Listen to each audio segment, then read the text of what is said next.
So I have this mantra, which is that good work has to drive a trifecta. How would you describe the rigor, first of all, of the judging process for someone who doesn't know it? It needs to drive consumer impact, business matrix, and win some fame and awards. And I think Effies is all about that. Effectiveness is very important. On The Lead Creative, we often ask what makes marketing truly effective, not just provocative, but commercially and culturally meaningful. In this series, we speak to Effie Awards South Africa jurors, marketers, and agency leads to explore what drives real impact. The Effies celebrate ideas that grow brands, shift perception, and build relevance. We unpack what makes winning work, how top brands think about effectiveness, and the role of brave, bold ideas in marketing today. Because the Effies, in our view, aren't just about what you made or created, but what it truly achieved. Share your thoughts on some of the most impactful marketing work you've seen recently. And please share this conversation and subscribe to The Lead Creative.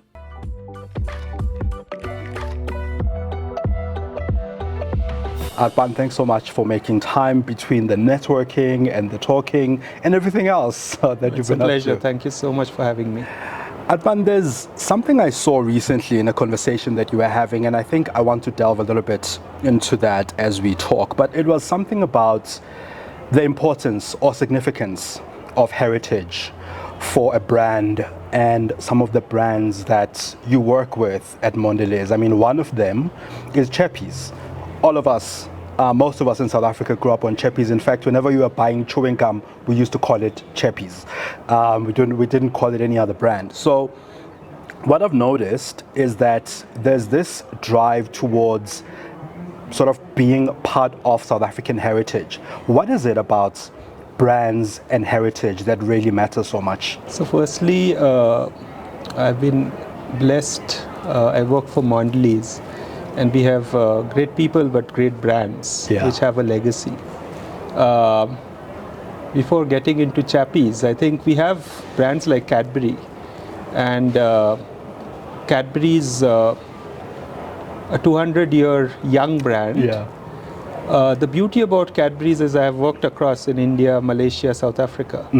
Every market feels that Cadbury's is from that country. Yeah, that country, yes. Right, so there's something about connecting with consumers and being part of the culture in the lives of the consumers. And Chappies is one such brand.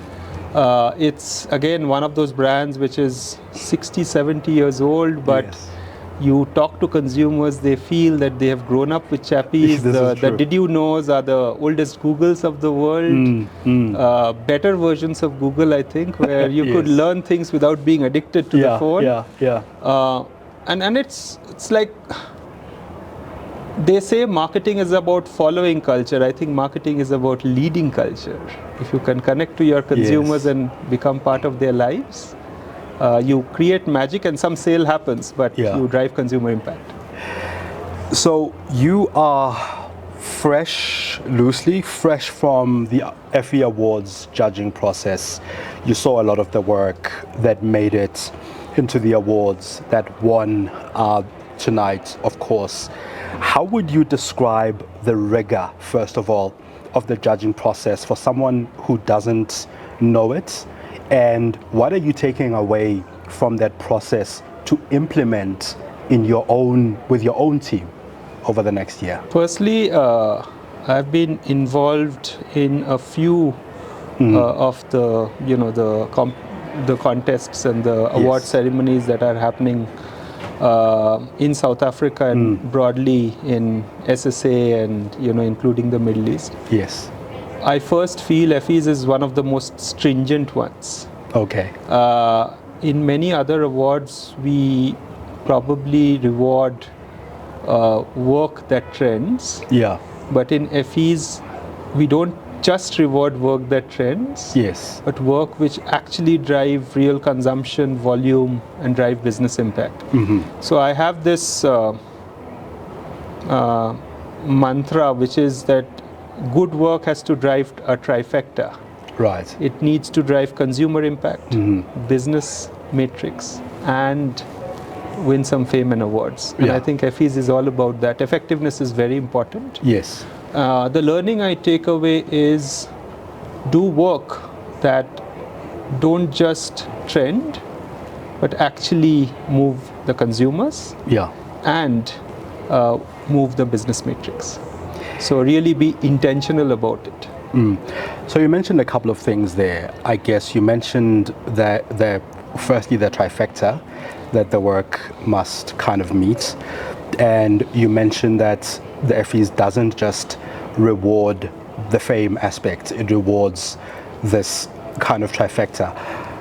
The brands that you work with at Mondelez are very much consumer brands. That I mentioned Chappies, that if I don't buy Chappies, I buy another brand of chewing gum, which I call Chappies. If it's at the right kind of price, I kind of buy it. And of course, brands with legacy, with heritage, as a brand develops that legacy and heritage, it becomes, call it, more expensive to buy at the sort of a shop or whatever the case is. How do you maintain that consumer love and affection over time for generations that didn't grow up on Chappies? Because while I say there was Chappies when I grew up, there were also very few brands that I could buy at that price point. But today, you go into a sweet shop and there are many. So much so that you can't call it by name anymore. How do you build that future, that sort of, future focus with consumers? Well, that's a great question. I think that's, if you ask me really, that's the job of marketeers and agency partners, right? Yeah. Not just sell the product, but how do we create meaningful consumer connections? Yeah. How do you create rituals in the lives of the consumers where the Yes. product fits in, but authentically and effortlessly? Yeah. Right? So for example, in some of the categories that we operate in Mondelez, bubblegum and Chappies, for example, Chappies is almost the equivalent of bubblegum. When they go to the hawker, they ask Yes. for a Chappies, and it's almost like the Xerox of bubblegum. If they This is get it. some other bubblegum, it's because that's so iconic. Yes. It stands for the category. The same, by the way, is true for Cadbury also. Yes. They sometimes, and not just here, but in India, Malaysia, they sometimes go to the shop, ask for a Cadbury, Yeah. get another chocolate, and Cadbury's is equal to chocolate. Yes. So, coming back to the question, I think it's about creating meaningful connections with the consumers. Yes. And having an authentic role of the brand, creating a ritual in the lives of the consumers without them almost knowing it in an authentic manner.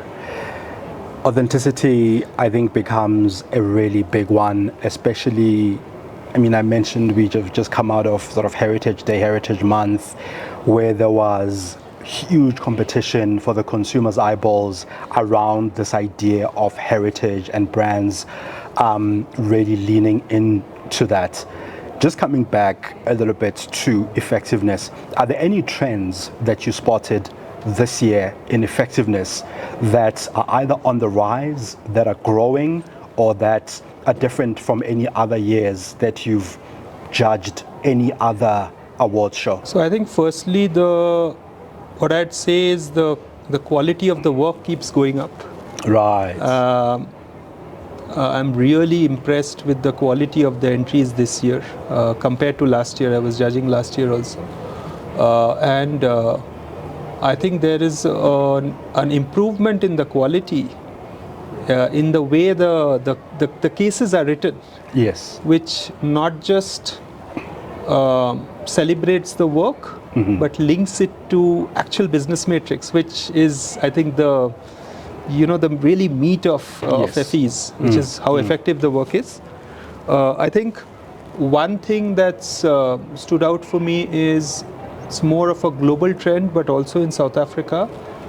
How do we communicate better value or drive a premium? Because everyone is taking pricing because of inflation, etc. Yes. But you are able to sell at a higher price because you you land better value, and you do Yes. that because you drive better consumer connections. Yes. So I saw a sort of a theme there. I think good companies are able to charge a premium almost without the consumers knowing so, because they saw value, they didn't Yes. see higher price. Yes. So I think landing better value in times of inflation was a theme I saw Right. across a few categories and case studies. It's interesting that you mention lending value, because the industry, and by the industry I mean advertising and marketing, have been under fire for short-termism, for this thing that you're talking about of, because the consumer is stretched, we are mostly about brand and price and special and whatever the case is. Because you have a sort of a global view of the space, how do you balance this short term, the consumers faced with difficulty and inflation and low income, with the brand building that ensures that Cadbury and Chappies and all these other brands are still relevant in 50 years or 100 years? So firstly, I think if you ask me what's the core work of a marketing person, it's to manage the balance between the short term and the long term. Yeah. The role of marketing is to create long-term equity for the brand, while other functions in the organization probably take care of the short term, especially sales. Yeah. But how do you do it with the balance is really the the interesting and the important sort of conundrum. Yes. So, for example, a Cadbury Dairy Milk bar is less about selling the chocolate, but you sell generosity. Yes. And you drive Ubuntu during Yes. the festive season. Yeah. And when you do that, a consumer is ready to pay a little more than what he would or she would pay Yeah. for a beacon or someone else, Yeah. right? Yeah. Because it's a promise of the aspiration, the what's hopeful for tomorrow. It promises diversity and many other things. So I think at the same time, given the tough time we are going in, I think it's important to drive a balance and not go too far away, on that journey Yes. also. Yes. So the mix between, as I said, and the trifecta, you have to drive the business matrix, the consumer impact, and whatever comes in between. So the balance becomes really important. Yeah. Yeah. How do you strike it though? I think you need to think through. You have I'll give an example from Mondelez. We have 3-4 campaigns in the year. We define the role of the campaign very clearly. One brief can only do max two things. You shouldn't want one thing or one brief to land everything. Right. So the clearer you are on the brief, what you want the campaign to achieve, I think the more better work you deliver. To me, the simplicity is one of the other values a marketeer can drive. Right. Try and do less, you'll get more out of it. You've mentioned that you've built consumer brands in Malaysia, in India, and now in South Africa. And these are markets that are in some ways very different from each other, in some ways quite similar. We were also talking about heritage. Now, given the difference in these markets, firstly, and this idea of heritage, how have you seen heritage find itself or express itself through brands across markets? So firstly, as I said, the role of a marketeer is to, with the agency partners, of course, create meaningful connections in the lives of the consumers. Every country or market has a unique cultural context. Yeah. And heritage plays a huge role. For example, it's Heritage Day in South Africa, it's Diwali in India, Yes. it's Chinese New Year or Merdeka in Malaysia. These are occasions very often, and I work for a company where snacking is the main portfolio, right? Yeah. You see the role of snacking sort of intertwines with the festive occasions and becomes one. So the more you can connect your brands to the lives of the consumers, Right. link it to the festivals, the cultural nuances of the country, you have a better chance of winning, right? For example, last year in South Africa, we did this campaign for Heritage Day, where it was called Real Zwanzi Names, and we wanted consumers to make an effort and try and pronounce the name of the people, their real names, which carry so much meaning. Right. And it was something we felt a brand like Cadbury, which stands for generosity, should sort of try and nudge the consumers to. And we got a phenomenal response. And in fact, the lead campaign was an ad where we actually showed how Mandela got his name, the Madiba's name, and how it was Nelson, but not originally so. And then we sort of celebrated the diversity of the country through this generosity campaign, which was ingrained in Ubuntu. That's exciting, and I think it's exciting to see where marketing is going and how it's expressing itself. Arpan, we usually have a question where our guest passes the mic to our next guest, and one of our previous guests was Sydney Mbele, the Group Chief Marketing and Corporate Affairs Officer of Absa Group. The question he left was, what's your take on what the next frontier of measurement is insofar as marketing is concerned? That's an interesting question. I would say, in a world like it is today, how you can not just follow culture, but how you can create culture and drive behavior change and make the consumers pause when everyone is busy. That's the job of the marketeer of tomorrow. Make the consumer pause when everyone is busy. That's an interesting and fascinating insight. Arpan, now it's your turn to pass the mic to our next guest. What's the one question that you'd like to ask our next guest about their approach to creativity, marketing, a creative approach, or even life for that matter? What do you think marketing will be in 5 years' time? And how different would it be versus today? Interesting. How different will marketing be in 5 years' time in comparison to today? Arpan, thank you so much for making time pleasure. to talk to us. Thank you so much. It was an interesting and fascinating conversation for me. Thank you. Thank you. Thanks.